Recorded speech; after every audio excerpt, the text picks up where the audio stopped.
écoutez Nana FM, il sonne 7h17 à Lomé. Mesdames et messieurs, bonjour et merci de nous rejoindre pour ce nouveau débat sur la plus belle dame de Lomé. Nous vous souhaitons la bienvenue et encore une fois, merci pour votre fidélité. Depuis la conférence nationale souveraine, il y a 25 ans, tout le monde ou presque s'accorde à dire que la démocratie togolaise a du mal à s'enraciner, une démocratie qui depuis lors est revendiquée et exercée en grande partie par les partis politiques et donc les politiciens, avec une population partagée entre le rôle de militantes sympathisantes ou de spectatrices en retrait, comme ça en a l'air de plus en plus. Alors ce matin, nous nous interrogeons, les politiciens de tous bords, c'est-à-dire qu'ils soient du parti au pouvoir ou de l'opposition, sont-ils une plaie ou un pansement pour la société togolaise? Et pour en parler, nous sommes avec le professeur Apédoua Matogwata, enseignant-chercheur à l'université de Lomé. Bonjour professeur. Bonjour. Le débat se fera également avec vous, auditeurs, qui pouvez réagir dès maintenant via la page Facebook de Nana FM et dans une vingtaine de minutes par téléphone sur le 22 52 47 79 ou le 91 09 71 71. Le 22 52 47 79 ou le 91 09 71 71. Avec Antoine Tété-Omeni à la mise en onde, je suis Antoine Afanou. Les politiciens sont-ils une plaie ou un pansement pour la société togolaise? C'est le thème du jour. Alors pour commencer, professeur, on va d'abord y aller avec des définitions. Aujourd'hui, lorsqu'on parle de politique, concrètement, de quoi est-ce qu'il s'agit?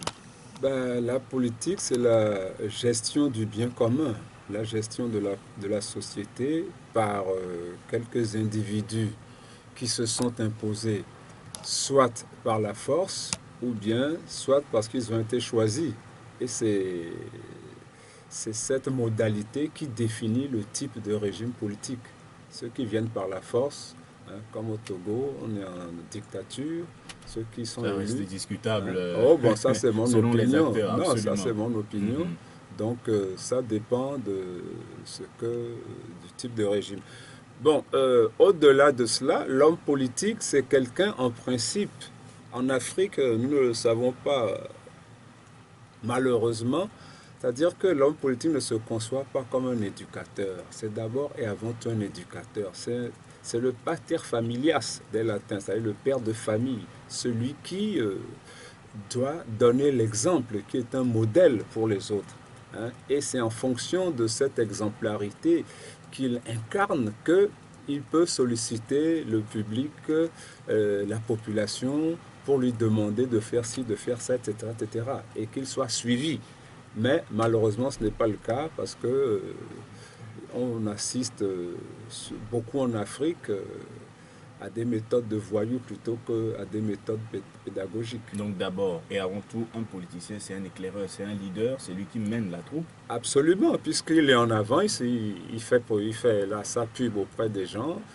Quand il y a élection, il dit, bon, suivez-moi, avec moi vous aurez ceci, vous aurez cela, etc. Donc c'est quelqu'un qui prétend aller au-devant des besoins de la population et qui doit anticiper. Et c'est ça qui donne le développement, parce que le politicien qui n'anticipe pas, il va d'échec en échec. C'est ça notre sort en Afrique, parce que nous attendons nos politiciens vont mendier à l'extérieur, mendier, et puis les Européens, un petit ambassadeur leur fait la loi, dicte ses volontés au chef d'État, si vous ne faites pas ci, vous ne faites pas ça, il y a sanctions, sanctions, sanctions. C'est honteux finalement. Mais bon, comme ils se sont eux-mêmes mis en position de mendicité, eh bien, ils ne peuvent pas dire non à ceux qui leur donnent des choses. Alors le politicien qui dit à la troupe, suivez-moi, je vais vous permettre d'obtenir un tel nombre de choses, c'est pour quel objectif? Est-ce que c'est d'abord pour sortir la population d'une certaine situation ou pour se trouver soi-même une propre situation un peu plus améliorée? Oui, mais c'est ça le discours, c'est ça l'escroquerie politique. C'est-à-dire qu'il dit, bon, suivez-moi, je vous ferai ceci, vous aurez cela, etc., etc. Regardez même les députés. Quand ils font campagne, ils diront, avec moi, vous aurez de l'eau.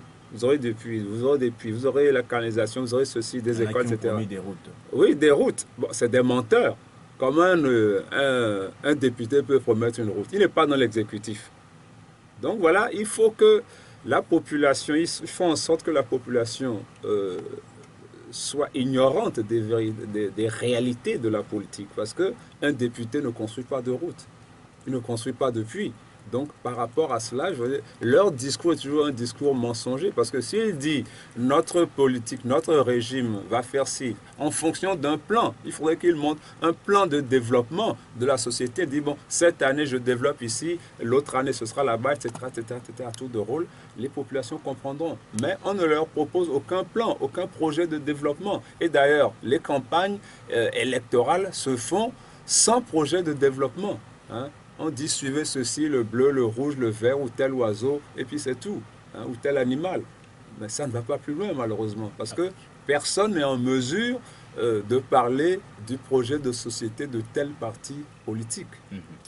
Si vous nous rejoignez à l'instant, nous vous rappelons que vous écoutez Nana FM. Nous sommes dans le débat aujourd'hui avec le professeur Apedo Amatogwata en train de nous demander si les politiciens de tous bords, s'ils sont une plaie ou un pansement pour la société togolaise. Et vous, auditeurs, pouvez réagir dès maintenant via la page Facebook de Nana FM et dans une dizaine de minutes maintenant par téléphone sur le 22 52 47 79 ou le 91 09 71 71. Alors, professeur, à Pédouama, y a-t-il une différence entre la façon de faire de la politique en Afrique et dans le reste du monde? Est-ce que l'Afrique est une particularité politique? Oui, ça nous pose un problème en Afrique, parce qu'on a beau réfléchir à la chose, nous sommes tous des êtres humains, hein, identiques partout. Hein. Notre origine est en Afrique et quand les êtres humains sont sortis de l'Afrique, bon, c'est le climat, la géographie qui a changé la physionomie des gens. Mais, et la couleur de la peau. Oui, tout ça. Mais il se fait qu'en Afrique, nos politiciens sont en permanence dans l'échec. Pourquoi? Ce que les Sud-Américains, les Asiatiques ont réussi en 50 ans, pourquoi nous sommes toujours à la traîne? Ça pose de sérieux problèmes quant à la capacité de nos hommes politiques et quant à l'objectif qu'ils visent en faisant de la politique. Parce que chez nous, systématiquement, quand on entre en politique, c'est pour son ventre, c'est pour sa poche. Ce n'est pas pour gérer le bien commun. Et c'est ça qui fait défaut chez nous. Parce que ça qui constitue le problème principal. Oui, parce que il ne s'agit pas de parler de dictature ou de démocratie. Ça, c'est faux. Parce que le problème, on l'a vu, la Chine, aujourd'hui, c'est une dictature. La Chine est toujours en partie unique. La Corée du Sud n'a connu sa démocratisation que dans les années 90, comme nous. Donc, ce n'est pas une affaire de démocratie, le développement ou de dictature. Est-ce que c'est finalement une question de valeur? C'est une question de projet de société. C'est-à-dire que représente la politique. Les gens, bon, les voleurs de la politique, il y en a partout, tout le monde vole. Mais il y a des degrés dans le vol. Mais quand, par exemple, tu dis, bon, je vais travailler pour mon pays, pour ma société, développer ma société, même si tu es voleur, tu vas faire le travail quand même. Mais nous, on ne fait même pas le travail de développement. Parce que, vous voyez, en 50 ans, tous les chiffres sont plus faibles que souvent au moment des indépendances. Ça pose de sérieux problèmes parce que de légitimité de toute la classe politique, au pouvoir comme dans l'opposition. Et, voyez-vous, l'être humain est un animal social. C'est pour ça qu'il s'organise en société. Et ce qui demande d'ailleurs l'affirmation de Hobbes, qui dit que l'homme est un loup pour l'homme. C'est faux. L'homme n'est pas un loup pour l'homme, sinon il ne se mettrait pas en société. S'il se met en société, c'est au contraire pour se protéger. Donc, à partir de ce moment-là, il établit des règles de fonctionnement. Il y a la loi pour se protéger, la justice, etc., etc. Mais quand l'impunité s'impose en Afrique et dans d'autres pays, sur d'autres continents, ça fait que l'individu ne croit plus à la loi, ne croit plus dans la justice. Et quand le système judiciaire lui-même est gangrené par la corruption et la terreur, ça pose des problèmes. Alors, vous, personnellement, depuis plusieurs années, vous avez dénoncé le rôle des acteurs politiques dans la vie du Togo à la conférence nationale souveraine. Vous avez souhaité qu'il soit simplement écarté, vous vous en souvenez certainement. Aujourd'hui, est-ce que vous êtes toujours dans cette logique? Non, moi, je dis qu'en tant qu'intellectuel, il faut que nous nous asseyions pour réfléchir au type de gouvernance que nous voulons. Tout a échoué. Le pouvoir a échoué, l'opposition a échoué, la conférence nationale qui a donné des lignes directives pour la gouvernance à suivre, a été mise sous les teignoirs.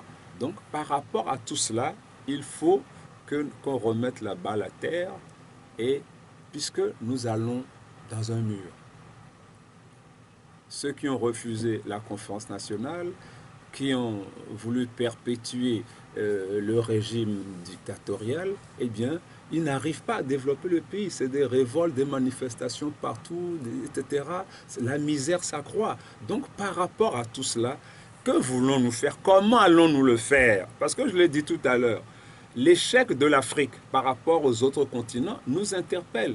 Ce n'est pas seulement la classe politique, mais nous, en tant qu'individus. Parce que quand vous demandez, vous faites un sondage rapide au sein de la population, pour vous, que représente la politique? C'est le vol. Je vais en politique pour voler, pour m'enrichir. Alors que la politique, ce n'est pas ça, en principe. C'est-à-dire que quand on dit ministre même, ça signifie serviteur. Nos ministres ne le savent même pas. Ils croient que c'est eux qui doivent être servis. Hein? Alors que tu es ministre, tu dois être accessible à tout le monde, etc., etc. Mais ils installent des barrières. Regardez, quand vous passez même devant la nouvelle présidence, c'est dans quel quartier là? Bon, vers Kégué, je ne sais pas, bon, tout ça, bon, vous connaissez le truc. Eh bien, on met même des interdictions de prendre des photographies. Vous voyez? Alors que... Interdiction de s'arrêter ou de stationner également. Oui, bon, de prendre des photos, ça, c'est ça déjà. Oh, oui, ailleurs, ce sont des lieux de visite, la présidente de la République. On va visiter la Maison Blanche, il y a des visites, etc. Bon, donc, vous voyez, quand l'homme politique même se fait inaccessible, ça pose un problème de légitimité. Quand il doit se cacher de ses compatriotes, hein, de ses administrés, ben, ça fait problème. Alors, lorsque vous dites qu'on doit s'asseoir pour repenser, est-ce qu'il faut repenser notre société ou la façon de faire la politique dans notre pays et comment est-ce que cela peut s'organiser? Les deux, c'est-à-dire que, voyez-vous, ça pose aussi la place des intellectuels dans notre société. C'est-à-dire que la pensée, la place qu'on doit donner à la pensée comme instrument de développement n'existe pas. Parce que vous émettez des pensées, etc. Bon, on banalise, bon, on n'en sait rien. Non pas les échos qu'il faut. Non, non pas l'écho qu'il faut, parce que ça dérange. Parce que les gens n'aiment pas la critique. Dès que vous émettez des critiques, etc. Ah, non, non, non. Ça veut dire que les gens, ils sentent qu'ils sont mis en faiblesse par rapport à ces choses-là. Et ils ne veulent pas que le public le sache parce qu'ils se disent, ah, ils sont incompétents, ils ne veulent pas faire ceci, ceci. C'est-à-dire que nos hommes politiques sont devenus autistes. C'est-à-dire qu'ils s'enferment dans une logique et ne veulent plus voir ailleurs. Donc cela veut dire qu'il faudrait une meilleure prise en compte des pensées qui absolument. C'est-à-dire la matière grise aujourd'hui, c'est la matière première. C'est-à-dire qu'aujourd'hui, quand on parle de mondialisation, etc., de développement, etc., ce n'est plus l'or, le phosphate ou n'importe quoi, c'est la matière grise. Qui va créer la nouvelle application pour les smartphones, pour bloquer le marché? Qui va créer telle chose? C'est aujourd'hui la matière grise. Mais chez nous, lorsque nous refusons la matière grise, si vous suivez les médias d'État, par exemple, qui ont, disons, qui sont les plus accessibles auprès des populations, etc., en fonction des moyens, voilà une plus large ouverture, eh bien, même l'opposition ne passe pas. Donc, des pensées contradictoires ne passent pas, c'est censuré. Donc, par rapport à cela, déjà, ça fait problème. Quand on ne veut pas s'ouvrir à toute la société pour réfléchir à son fonctionnement, eh bien, forcément, il y a des blocages. Si vous avez vous-même un projet de développement qui fonctionne, à la limite, on peut critiquer ce projet-là, mais lorsqu'il n'y en a pas du tout. Parce que nous tournons en rond depuis l'indépendance. Qu'est-ce qui se passe concrètement en termes de développement? Il n'y a toujours pas d'industrie au Togo. Hein? Et toutes les tentatives pour en créer des entreprises, des sociétés d'État, etc., tous ces... des gens ont constitué des listes. Moi, j'ai essayé de rappeler les sociétés d'État qu'il y avait dans le temps, etc. Mais nous avons compté près d'une trentaine, une quarantaine, toutes ont fait faillite, toutes ont fermé. Mais c'est un scandale. Donc ça veut dire que nous ne savons pas gérer, c'est-à-dire que l'État ne sait pas gérer. Hein? Parce que vous savez, toutes les sociétés qu'il y a eu dans le temps, regardez même le phosphate. Le phosphate qui est en situation de monopole, il n'y a pas de société. Mais chaque fois, ça fait faillite, on change de nom, change de nom, change de nom. Alors qu'il suffit de prendre, on ramasse du sable, on lave avec l'eau de mer, même pas l'eau du robinet. donc gratuitement, mais on est encore en faillite. On s'endette. Alors, ils sont maintenant 7h32 à l'écoute de Nana FM et vous, auditeurs, pouvez composer le 22 52 47 79 ou le 91 09 71 71 pour participer à ce débat. À votre avis, les politiciens sont-ils une plaie ou un pansement pour la société togolaise? Les politiciens, on le rappelle, de tous bords, qu'ils soient du parti au pouvoir ou de l'opposition.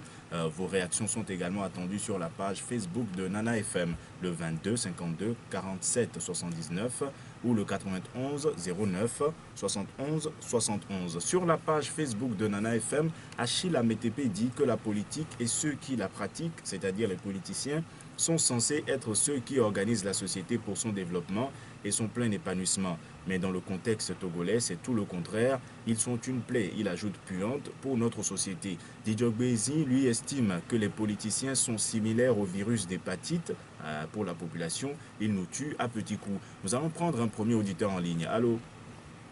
Bonjour. Je vais bien, Dieu merci. On vous appelle comment? Et Jokpata de Kégué. Allez-y, nous vous écoutons. Merci, bonjour.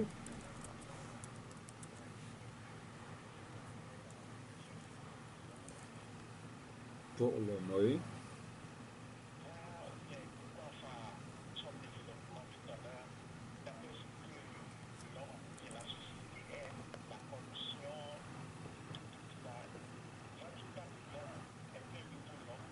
D'accord, je vais vous expliquer, je vais m'en expliquer.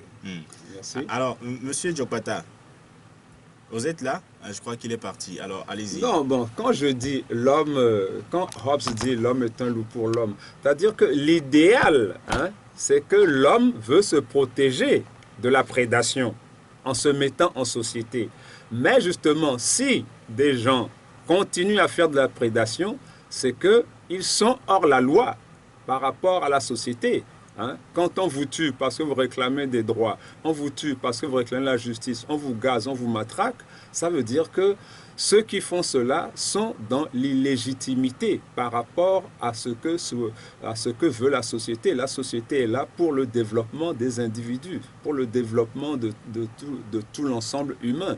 Donc par rapport à tout cela, vous voyez, c'est pour ça que à travers l'histoire, ouais, l'instrument qu'on appelle la justice, c'est un progrès de l'humanité. Parce qu'avant, ça n'existait pas. Parce que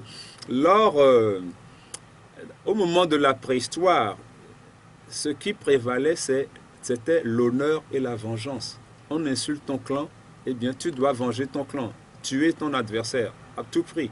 Mais les hommes ont vu que cette méthode coûtait trop cher. Parce que à l'époque de la préhistoire, bon, la durée de vie moyenne des individus, c'était 30 ans. Donc, à partir de 20 ans, les hommes devenaient rares parce qu'à force de se venger tout le temps, et puis c'est au couteau en plus avec des armes blanches, ça coûtait trop cher. Donc, l'institution de la justice a été créée. Il y a un conflit entre vous, il y a un arbitre pour trancher. Donc, voyez-vous, c'est une évolution, c'est pour se protéger. C'est quand nous disons que l'homme est un loup pour l'homme, ceux qui veulent encore pratiquer ces choses-là, ils sont dans la barbarie. Komi Djanta, sur la page Facebook de Nana FM, dit que les politiciens de tous bords ici au Togo sont une plaie pour la société.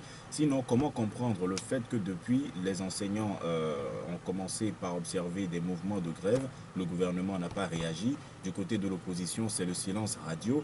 Il dit que cet état de choses relève du sadisme. Il nous écrit depuis Tado, il le précise. Alors, que pensez-vous de son avis?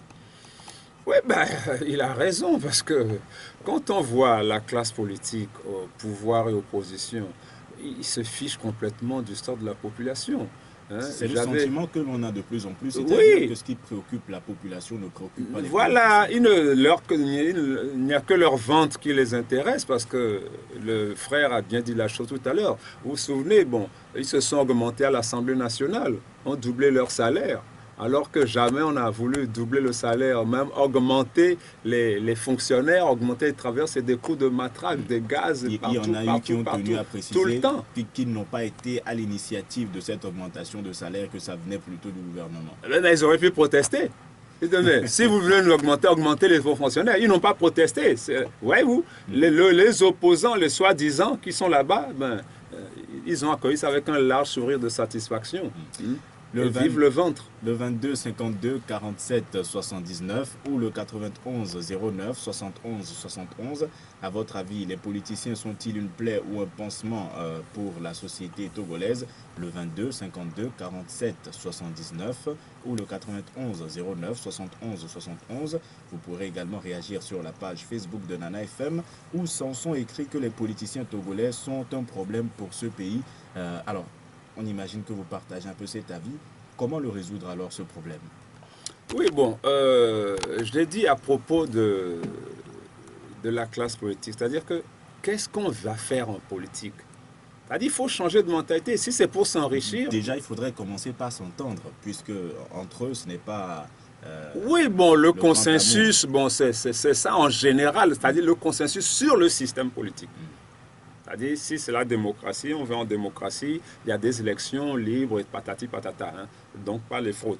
Mais pour le reste, il faut que la justice fasse son boulot. Si nous avons des politiciens si véreux dans nos pays, c'est parce qu'ils ont l'impunité. Or, sans justice, il n'y a pas d'impunité. Voyez-vous le camarade qui a parlé tout à l'heure, qui a donné son opinion sur la classe politique, c'est parce qu'ils peuvent faire ces choses-là, c'est parce qu'ils sont sûrs qu'ils auront l'impunité totale. Donc, par rapport à ça, il faut que les institutions fonctionnent. C'est pour ça, quand je parlais de la citation de Hobbes, l'homme est un loup pour l'homme, si vous refusez la justice, donc vous réinstaurez la barbarie, hein, la prédation. Est-ce que quelque part, c'est parce que les politiciens ignorent l'importance de l'intérêt commun? C'est-à-dire, comment est-ce qu'on peut comprendre qu'aux États-Unis, par exemple, après une campagne qui ait été aussi virulente, juste après l'élection, démocrates et républicains, ils se sont retrouvés et ont tout de suite voulu que la transition se passe bien. Ce genre de choses est plutôt rare en Afrique. Oui, mais parce que leurs institutions sont fortes. Nous, nos institutions ne sont pas fortes. Elles ne valent rien du tout.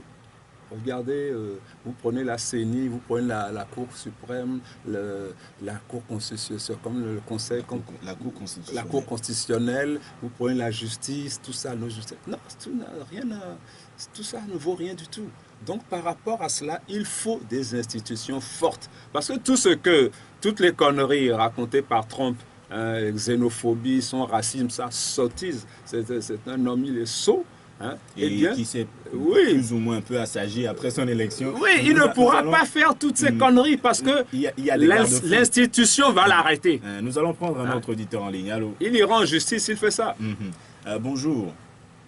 Bonjour. On vous appelle. Bonjour. Vous-même, vous voulez bien vous présenter d'abord. On vous appelle comment? Didier. Alors, Didier, nous avons en studio ce matin le professeur Pedro Amatogo Ata, il est enseignant-chercheur à l'université de Lomé. Vous souhaitez participer à l'émission? Bonjour, monsieur.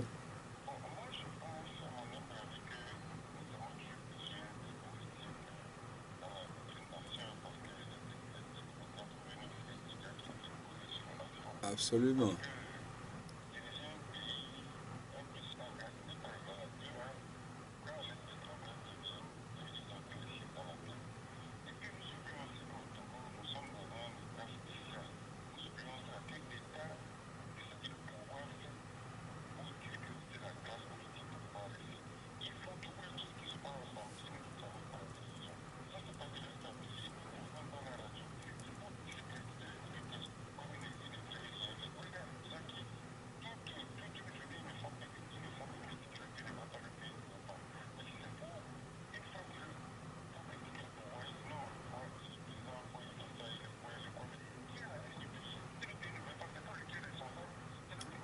Absolument.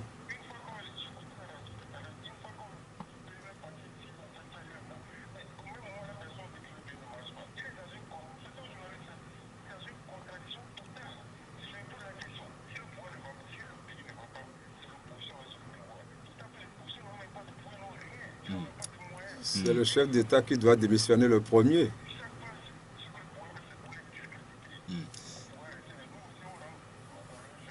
Nous vous disons merci.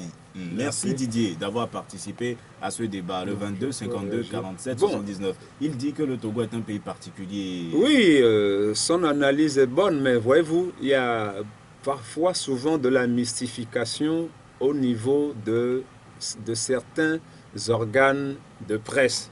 Parce que ils disent souvent que c'est l'entourage de Faure qui est mauvais. Ils disaient avant c'est l'entourage d'Yadema qui est mauvais, mais Yadema, lui, il est bien. Comment vous pouvez être bien et votre entourage mauvais? Ça pose un problème de choix. Hein? Donc, ça, c'est de l'hypocrisie. Donc, si le système est mauvais, celui qui est à la tête du système, il en est responsable. C'est ce qui pose encore le problème de la responsabilité que nos cultures africaines tentent souvent à évacuer. Vous voyez, plus nous disons les politiciens, mais la société elle-même, elle évacue presque tout le temps la responsabilité. Regardez, quelqu'un est un ivrogne, il s'imbibe de sodabi toute la journée, après il a des problèmes, il va dire, ah, c'est ma tante qui m'a fait ça au village, c'est ma tante qui m'a imposé la boisson.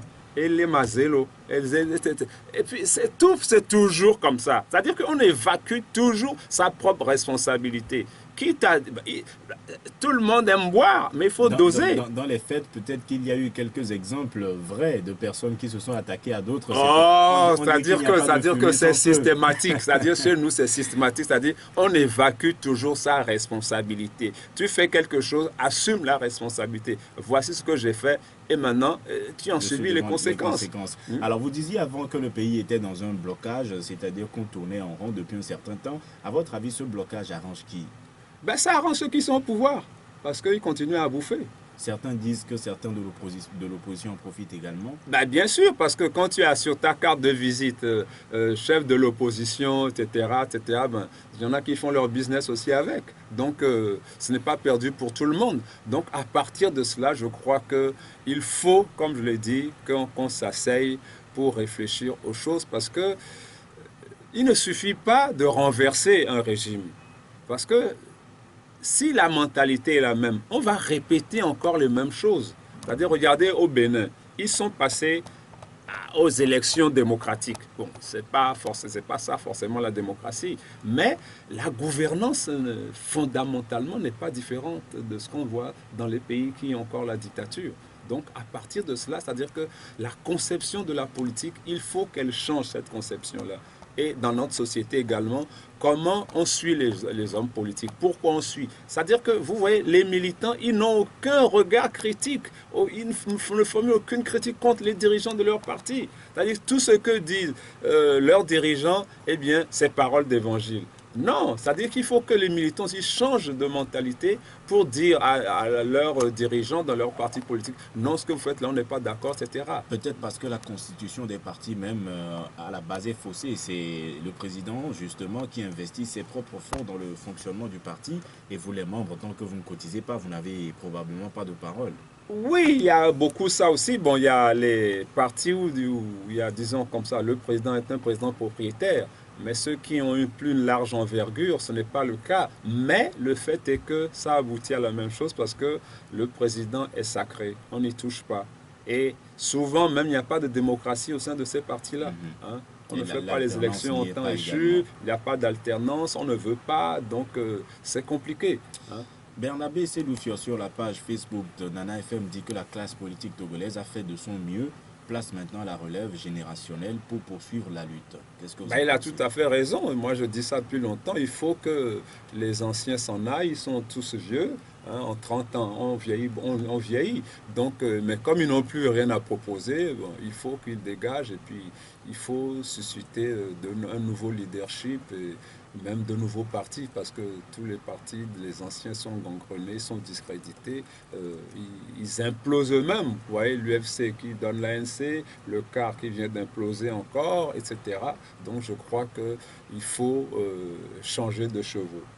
Est-ce qu'on peut ressentir une certaine peur des jeunes, du moins ceux qui ne se sont jamais frottés à la politique, d'y entrer, vu les menaces auxquelles ils s'exposent? Bon, vous savez, la liberté, elle ne se donne pas, elle se conquiert. Donc, ça présente toujours des risques, surtout quand vous voulez changer une dictature. Hein, il y a beaucoup de risques, il y a beaucoup de casse. Hein, à tous les niveaux. Donc, par rapport à ça, il faut que les jeunes comprennent que sans s'engager, rien ne changera.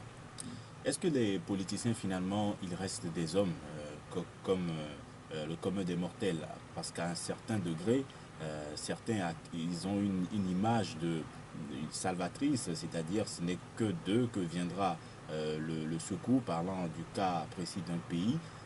Est-ce que finalement ils ne sont que des hommes avec tous les défauts qu'on leur finit par trouver? Non, ben, c'est vous et moi qui allons en politique.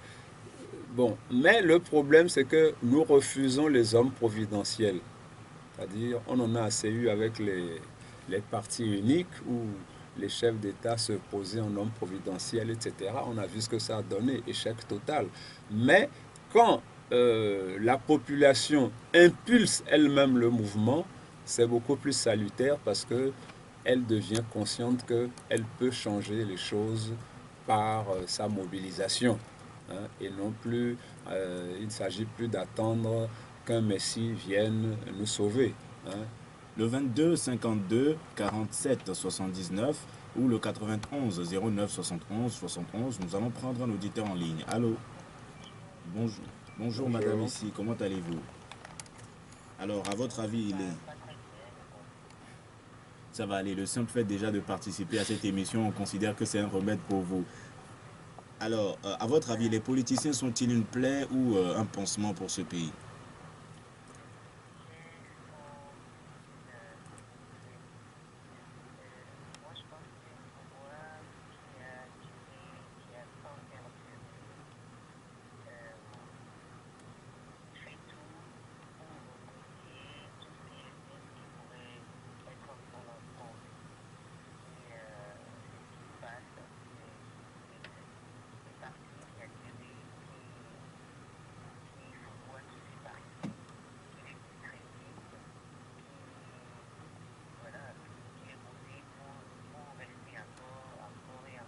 Alors, le pouvoir qui a tant duré, est-ce qu'on peut dire également de l'opposition qu'elle a tant duré aussi?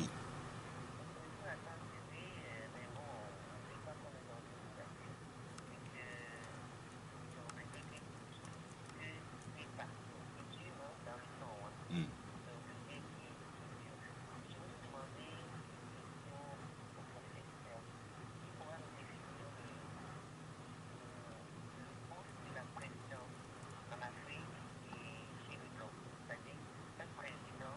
Oui, oui. Nous vous disons merci, madame, ici, d'avoir participé à ce débat. Allez-y. Merci, madame. Bon, vous voyez, la présidence, en réalité, c'est quelque chose que nous avons copié chez les Blancs. Ce n'est pas quelque chose qui est issu de nos cultures, parce que c'était les royautés avant. Hmm. Donc, avec la République, hein, c'est une institution que nous avons copiée, mais quel modèle voulions-nous de président? C'est-à-dire, il y a là le président d'une démocratie qui rend des comptes, qui peut être arrêté. Regardez Chirac, qui était condamné, Sarkozy, qui a au moins une dizaine de procès qui l'attendent. Et donc, par rapport à ça, nous caricaturons tout ce que nous copions. Nous copions toujours mal les choses. C'est ça notre problème, madame. Hmm. Hein? Nous Alors, caricaturons tout et nous faussons tout. Hein? Nous faisons semblant. C'est pour ça que nos régimes, on les appelle des démocratures, c'est-à-dire des démocraties, des dictatures qui portent le manteau de la démocratie pour tromper tout le monde. nous allons prendre un autre auditeur en ligne. Allô? Bonjour, on vous appelle comment? Monsieur, comme l'avez vous nous appelez de... Allez-y, nous vous écoutons.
Alors, monsieur Komlanvi, aujourd'hui, est-ce que vous pensez que les politiciens qui poursuivent des intérêts du peuple sont plus nombreux que ceux qui poursuivent leurs propres intérêts, ou le contraire?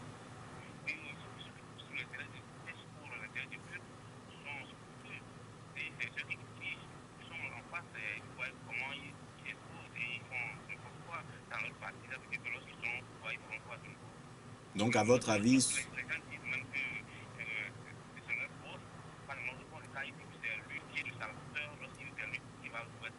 hmm. À votre avis, aujourd'hui, les politiciens qui ont à cœur le bien du pays, ce sont ceux du parti au pouvoir, c'est ça? Mhm. Nous vous disons merci, monsieur Komlanvi. Une réaction à son intervention? Non, bon, c'est son option, bon, je la respecte. Donc, mais ce que nous devons retenir, c'est-à-dire que les plaies, voyez-vous, il n'y a pas que les politiciens en réalité. C'est-à-dire que les grandes plaies hein, de l'Afrique que je dénonce et du Togo que je dénonce depuis toujours, hein, c'est la classe politique, la classe militaire, la classe des cadres intellectuels, des élites intellectuelles et le clergé. Ce sont ces quatre groupes-là qui coulent le pays parce que parce que ce sont eux qui, de par leur situation, dirigent en réalité nos pays. Mais c'est eux qui trahissent sur toute la ligne. Alors, comme l'on vient dit également qu'en face, il n'y avait pas de nouvelles idées, vous allez y répondre le temps de prendre cet auditeur en ligne. Allô? Allez-y.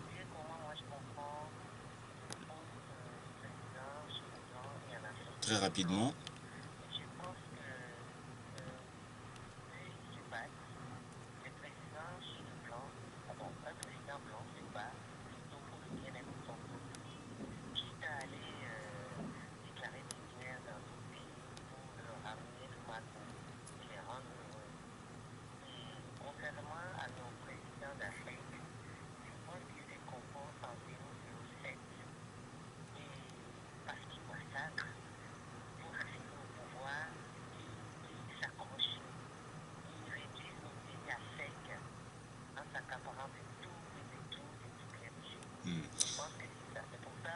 Que vous avez posé la question. C'est-à-dire c'est le pouvoir pour le pouvoir, quoi. C'est-à-dire que le pouvoir seul est l'objectif. On voit clairement votre tableau. Nous vous disons merci, Madame Essi. Alors, quand comme l'envie dit qu'il n'y a pas de nouvelles idées en face, est-ce que vous partagez ce point de vue? Monsieur Komlanvi, l'auditeur qui avait téléphoné avant Madame Essi, il dit que si aujourd'hui il n'y a pas d'alternance, c'est parce qu'en face il n'y a pas de nouvelles idées. Non, nous sommes dans une situation de force où celui qui est au pouvoir avec le fusil ne bouge pas. Donc on ne fait pas d'élection même quand il y a une dictature militaire au pouvoir. Ça c'est un non-sens, c'est une aberration. C'est-à-dire que les bulletins de vote ne sont pas plus puissants que le fusil. Donc à partir de ce moment-là, tout le jeu est faussé.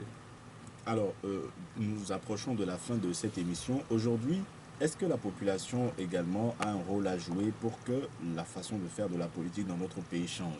Ben absolument, c'est-à-dire que ce que nous avons obtenu, les gains de la lutte du peuple, la démocratisation, bon, il y a une presse privée aujourd'hui, il y a des médias libres, l'expression est assez libre chez les individus, etc. Ben, c'est le fruit de la lutte du peuple contre la dictature dans ce pays. Et ça a fait couler beaucoup de sang, malheureusement. Hein, alors que on aurait pu écouter les aspirations du peuple pour faire ce que le peuple veut pour qu'on puisse réfléchir au développement, au mieux-être de la population, parce que le peuple togolais n'a jamais demandé la lune. Il veut du pain, il veut manger, il veut se soigner, scolariser ses enfants, trouver un bon job, un bon salaire, puis c'est tout. Mais aujourd'hui, quand notre jeunesse et les moins jeunes quittent le continent pour aller mourir dans la mer partent ailleurs, etc. Je crois, je l'ai déjà répété, c'est ça nos vraies élections en Afrique. Les populations votent avec leurs pieds.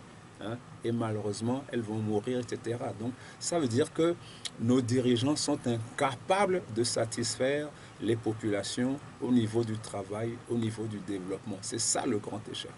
Sur la page Facebook de Nana FM, Denis Guinto, il constate que le Togo cherche en ce moment un leader capable d'être un interlocuteur sérieux. Est-ce que vous pensez qu'aujourd'hui on a besoin d'un autre interlocuteur, comme le dit cet auditeur? Non, mais il faut, quelqu'un l'a dit tout à l'heure, que la classe, là, les politiciens sont indispensables dans une société. Il faut dire des dirigeants. Mais quel type de dirigeants? C'est-à-dire que ceux que nous avons dans l'opposition, ils sont tous discrédités. Donc, j'ai toujours parlé de renouvellement du leadership dans la classe de l'opposition elle-même, parce qu'ils n'ont plus rien à proposer. Dans la deuxième partie de son intervention, il dit pourquoi pas vous, M. Apedouama, pourquoi vous ne revenez pas pour aider les autres opposants à faire ce que veulent les Togolais? Non, mais tout le monde ne sera pas sur le terrain. Chacun à son niveau, il peut faire ce qu'il peut. Hein? Il ne s'agit pas de mettre tout le monde en politique. La politique, ce n'est pas seulement les professionnels de la politique.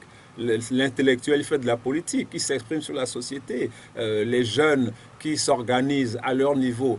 Tout le monde veut la bonne marche de la société. Donc la société, le politique, c'est le fonctionnement de toute la société. Donc chacun, dans le rouage où il se trouve, peut faire quelque chose à condition de ne pas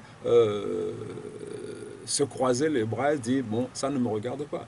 Alors en guise de conclusion, quel serait votre mot de la fin? Il faut se mobiliser et réfléchir pour changer nos systèmes parce que les gens croient toujours naïvement que tout est dans les élections. Non, la démocratie, le développement, ce n'est pas seulement les élections.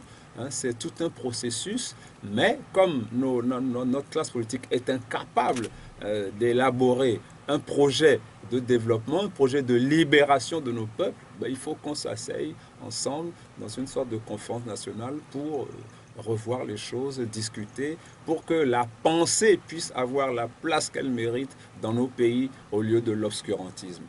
Nous disons merci, professeur Apedouama Togwata. Je rappelle que vous êtes enseignant-chercheur à l'Université de Lomé. Ce débat ainsi s'achève. Merci à vous, mesdames et messieurs, pour votre aimable attention. Antoine Tété-Omeni était à la mise en onde. Je suis Antoine Afanou. Nous vous donnons rendez-vous lundi matin dès 7h15 pour un nouveau débat.